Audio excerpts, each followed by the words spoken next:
Hello student, I am Ankita Sahu, your teacher. तो आपका यूनान की कला चल रहा था और यूनान में जैसा कि आप लोगों ने देखा कि आर्गेक युग आप मैंने स्टार्ट कर दिया था लास्ट वीडियो में, और आपको काफ़ी चीज़ें उसमें बता भी दी थी कि जैसे इसमें जो ह्यूमन फिगर बनते थे वो आदम कद में बनते थे, मतलब फुल फिगर बनते थे, और इसमें जो मेल और फीमेल के जो स्कल्पचर बनते थे उनको युवा स्त्री को कोर कहा जाता था और युवा पुरुष को कोरस कहा जाता था। देन उसके बाद मैंने आपको इसके पात्रों के बारे में बताया था, जो कि मूर्तियों के साथ साथ यहाँ पे पात्र भी बहुत श्रेष्ठ रहे हैं।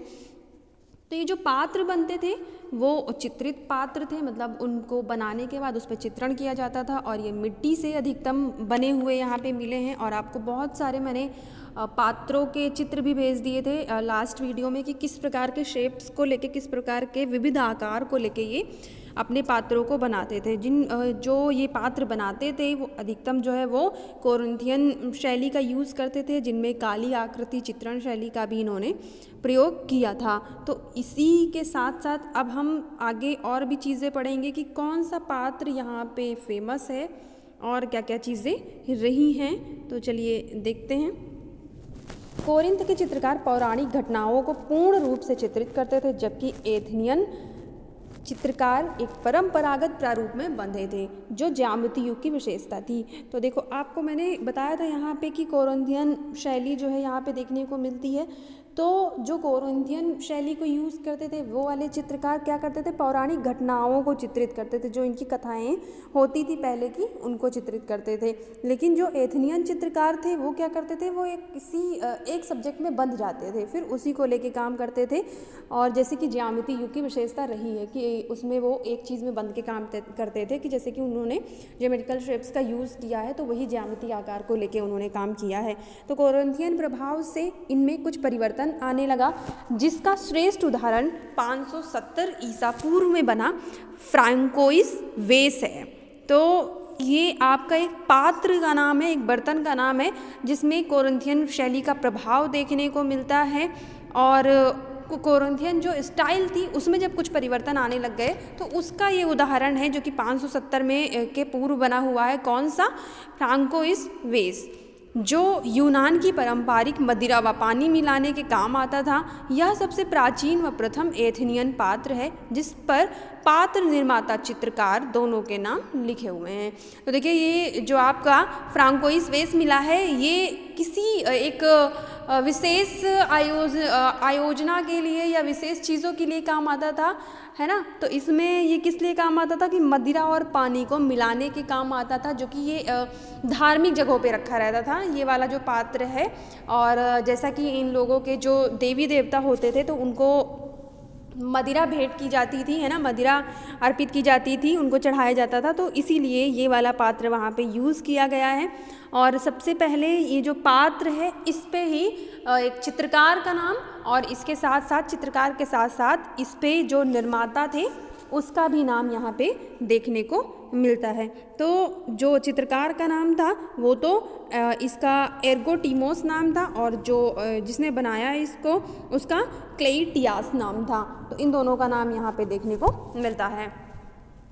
पात्रों को 6 भागों में विभक्त किया जाता था। धीरे धीरे एथेनियन चित्रकारों ने इन बातों का विभाजन या जो चीज़ें बनाते थे उनको पहले क्या करते थे, ये 6 पार्ट में डिवाइड कर देते थे, उसके बाद उसमें कोई चीज़ें चित्रित करते थे। लेकिन इस समय फिर क्या हुआ, धीरे धीरे ये चीज़ें कम हो गई और एक ही पूरे दृश्य को ये बनाने लग गए थे, पूरे पात्र। तो मतलब जैसे पहले पार्ट में डिवाइड करते थे, छोटे छोटे पार्ट में 6 पार्ट में जैसे पहले डिवाइड कर दिया, है ना, उसमें फिर स्टोरी बनाई। तो इस समय क्या किया, एक ही स्टोरी को लेके पूरे पात्र पर एक ही चित्रण किया है, और बड़ा चित्रण किया है, क्योंकि अगर आप एरिया डिवाइड कर लोगे तो वैसे ही चित्र छोटे छोटे बन जाएंगे उसमें।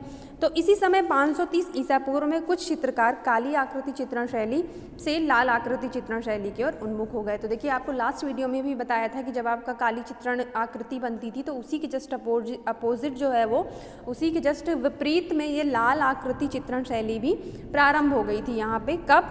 530 ईसा पूर्व में। इस तकनीक में पात्रों के धरातल को काला रंगा जाने लगा तथा उनके रंगने के समय ही आकृतियों वाले भाग को रिक्त छोड़ा जाने लगा। तो ये क्या करते थे, जहाँ पे इनको चित्रण करना होता था बस उस पार्ट को रंग देते थे और बाकी का हिस्सा जो है वो वाइट छोड़ देते थे, रिक्त छोड़ देते थे, मतलब खाली छोड़ देते थे। बस जहाँ पे इनको चित्रण चाहिए था वहाँ पे ये कलर फिल कर देते थे। आप देखते हैं आगे, इन दोनों तकनीकों में स्थूल रूप से कलागत भेद यही है कि चित्रकारों ने काली आकृति चित्रण विधि को ठीक विपरीत करके नई विधा विकास किया है। तो आपको पहले भी बताया था कि जो काली आकृति चित्रण शैली है उसी के जस्ट अपोजिट ही है ये लाल चित्रण शैली। तो इसमें जो है दोनों चीज़ें, वैसे इसमें मतलब दोनों में कुछ अंतर भी पता चलता है कि जब काली से चित्रण करते थे तो उसी के जस्ट अपोजिट वाला हिस्सा छोड़ देते थे, और जब लाल से चित्रण करते थे तो उसके जस्ट अपोजिट वाला हिस्सा वो छोड़ देते थे, रिक्त छोड़ देते थे, खाली छोड़ देते थे। छठी शताब्दी ईसा पूर्व के अंतिम 2 दशकों में लाल आकृति चित्रण बहुतायत से हुआ।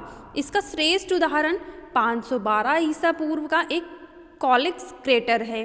तो ये जो टेक्निक यहाँ पे अपनाई गई लाल आकृति चित्रण शैली वाली, तो ये कब प्रयोग की गई? छठी शताब्दी ईसा पूर्व के अंतिम 2 दशकों में इसका अधिक प्रयोग हुआ। और इसके साथ इसका जो श्रेष्ठ उदाहरण माना जाता है जो यहाँ पे मिला हुआ है, तो आपका कॉलिक्स क्रेटर यहाँ पे जो है चित्र माना जाता है। और ये जो कॉलिक्स क्रेटर है ये एक पात्र पे बना हुआ चित्रण है और उसी पात्र को ही कॉलिक्स कहा जाता था। तो इस पात्र के दूसरी ओर लाल आकृति चित्रण विधि भी उल्लेखनीय है, जिस पर स्थितिजन्य लघुता के साथ आकृतियों को चित्रित किया गया है। तो देखिए ये जो पात्र यहाँ पे बना है, पहले तो इसमें एक साइड में ये काली शैली का भी प्रयोग किया गया है, काली आकृति वाली, और दूसरी साइड में इसमें लाल आकृति चित्रण विधा को भी अपनाया गया है, जिसमें क्या देखने को मिलता है? स्थितिजन्य लघुता। इसका मतलब होता है कि परिप्रेक्ष्य, पर्सपेक्टिव भी देखने को मिलता है, और इसी के साथ पर्सपेक्टिव के साथ ही इन आकृतियों को चित्रित किया गया है। तो इस पर कलाकारों द्वारा कांस्य प्रतिमाओं को ढालने का कार्य करते हुए एक कार्यशाला का दृश्य चित्रित है। पृष्ठभूमि पर दीवार का आभास दिया है, जिस पर कार्यशाला में प्रयुक्त होने वाले उपकरण, कुछ रेखांकन तथा हाथ व पैर के प्रारूप टांगे हैं।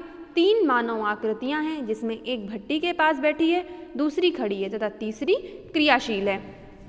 तो देखो ये जो आपका नीचे पात्र दिया हुआ है, आपको बताया कि इसका जो है नाम कॉलिक क्रेटर कहते हैं, है ना। तो ये कॉलिक्स क्रेटर पे ही ये चित्रण हुआ है जिसके बारे में मैं अभी बात कर रही थी।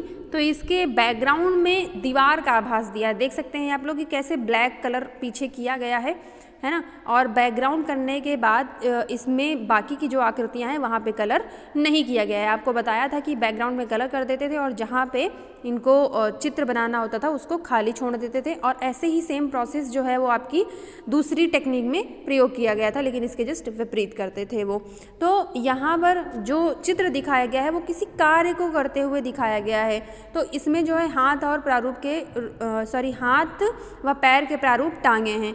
तो मतलब हाथ और पैर दोनों इसमें दिखाए गए हैं और कुछ काम करते हुए दिखाए गए हैं। तो 3 मानव आकृतियाँ इसमें दिखाई गई हैं, नीचे आप लोग देख सकते हैं। तो जिसमें से एक भट्टी के पास बैठी है, तो ये आपकी लेफ्ट हैंड साइड पे आप देख सकते हैं कि एक मानव बैठा हुआ है भट्टी के पास, और दूसरी आकृति ये सेंटर की बात कर रहे हैं जो कि खड़ी हुई है, और तीसरी आकृति जो है वो क्रियाशील है। तो ये जो सेंटर के साइड में है आपका राइट हैंड साइड, तो ये कुछ काम करते हुए दिखाई गई हैं। तो इस प्रकार इसमें आकृतियाँ बनाई गई हैं। और ये जो आपका पात्र है ये कहाँ पे है? तो ये metropolitan museum of art New York में संग्रहित।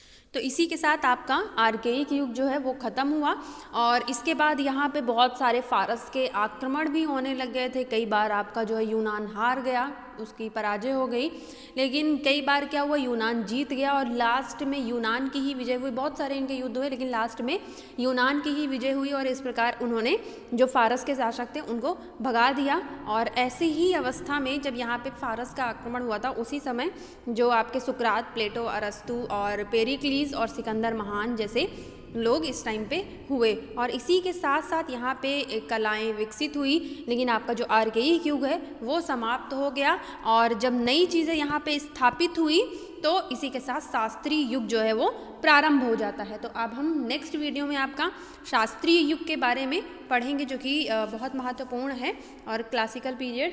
तो उसमें भी बहुत सारे आपके आर्टिस्ट और बहुत सारी जो चीज़ें बनी हैं वो पढ़ने को मिलेंगी। तो इस वीडियो से रिलेटेड अगर आपको कुछ नहीं समझ में आया हो तो मुझसे जूम मीटिंग पर डिस्कस करें। धन्यवाद।